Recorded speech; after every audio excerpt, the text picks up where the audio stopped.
So the trans movement for youth isn't just something that left-wing activists are devoted to.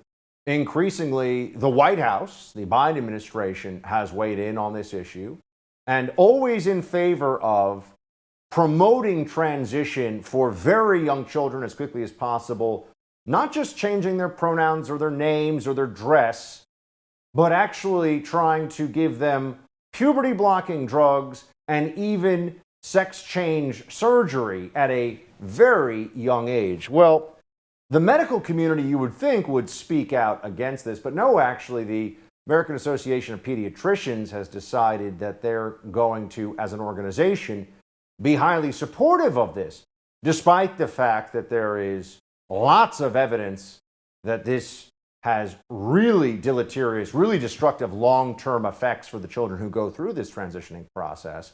And now, finally, we're seeing, thanks to a whistleblower, some leaked files that expose how U.S. pediatricians are accusing their own professional body, here you go, this is a Daily Mail headline, of pushing a harmful, drugs-first approach on trans teens and of deliberately blocking moves to change the rules. So let's just understand what's going on here. The activists understand, the trans activists within the medical field now. I'm not talking about a judge, I'm talking about doctors. I'm talking about people that are supposed to do no harm, act based on the science, not the politics, not what feels good in the moment. What we're finding is that these large medical associations that set a lot of policy that is then followed by hospitals and private practices for doctors all over the country, they have been overtaken by activists who say, this is the policy and there'll be no discussion about it. You can call them the biomedical Stalinists of the trans agenda for youth. That's what's going on right now all over the place.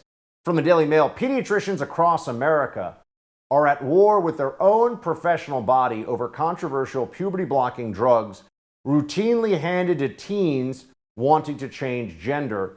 The top child health experts accuse the American Academy of Pediatrics of pushing the harmful drugs on transgender-identifying youngsters, according to damning leaked documents.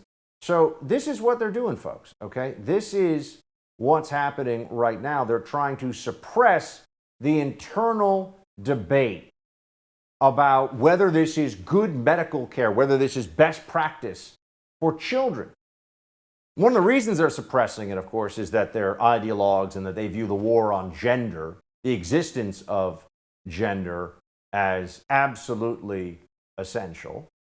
They also don't want anyone to be able to point out that the long-term realities of this are incredibly bleak based on the data, based on the science. There are groups with tens of thousands of people in them online who are called detransitioners who regret their transition. Why can't that be talked about by any doctors?